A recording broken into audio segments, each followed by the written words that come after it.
লাখো মানুষের ভালোবাসায় সিক্ত হলেন তরুণ আইনজীবী সাইফুল ইসলাম আলিফ। চট্টগ্রামে আদালত প্রাঙ্গণে প্রথম জানাজা, জমিয়াতুল ফালাহ মসজিদ মাঠে দ্বিতীয় এবং লোহাগাড়ায় 2 দফা জানাজা শেষে পারিবারিক কবরস্থানে তাকে দাফন করা হয়েছে। জানাজায় উপদেষ্টা হাসান আরিফ, ছাত্রনেতা সার্জিস আলম, হাসনাত আবদুল্লাহ ও বিভিন্ন দলের নেতাসহ সর্বস্তরের মানুষ অংশ নেয়। এদিকে আলিফ হত্যার প্রতিবাদে আজ থেকে 2 দিন চট্টগ্রাম আদালতে কর্মবিরতির ঘোষণা দিয়েছেন আইনজীবীরা। তারা হত্যাকাণ্ডের সুষ্ঠু বিচার দাবি করেছেন। চট্টগ্রামের শামসুল হক হায়দরি এবং আরিচ আহমেদের পাঠানো তথ্য ছবিতে শওকত করিমের ডেস্ক রিপোর্ট। ইসকন অনুসারীদের নির্মম হত্যাকাণ্ডের শিকার তরুণ আইনজীবী সাইফুল ইসলাম আলিফকে শেষ বিদায় জানাতে এ জনস্রোত। শোকে বিহ্বল তারা।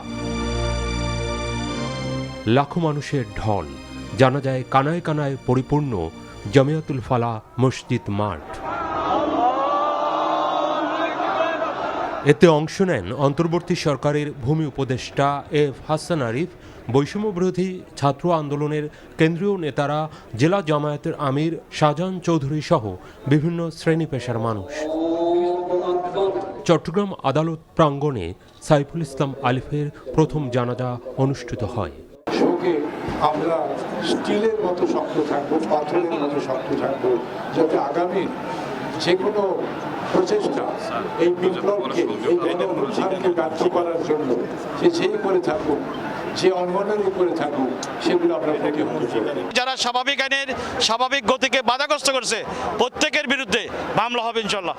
ইসকনকে উগ্রবাদী সংগঠন উল্লেখ করে এর কার্যক্রম নিষিদ্ধের দাবি জানিয়েছেন স্থানীয় রাজনীতিবিদরা।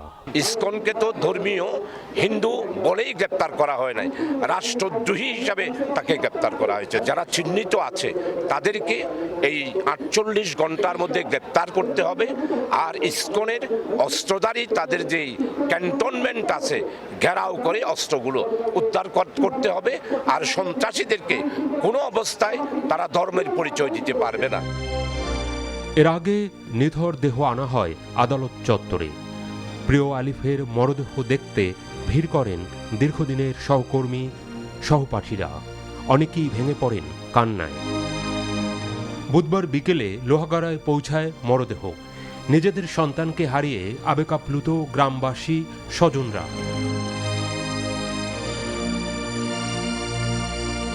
লোহাগাড়া এবং চুন্তি ইউনিয়নে জানাজা শেষে পারিবারিক কবরস্থানে দাফন করা হয় আলিফকে।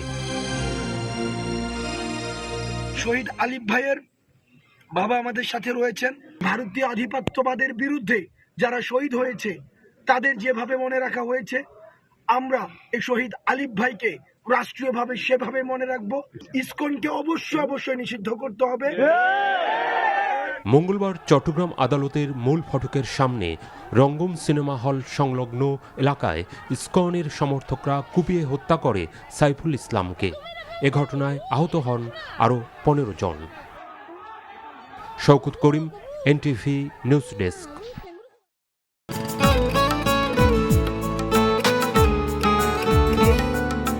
আপনার নামটা? নীলা। রাহুল। ওকে, এই মেয়েটারে তোর ভাবি সবাই কেমন লাগবে?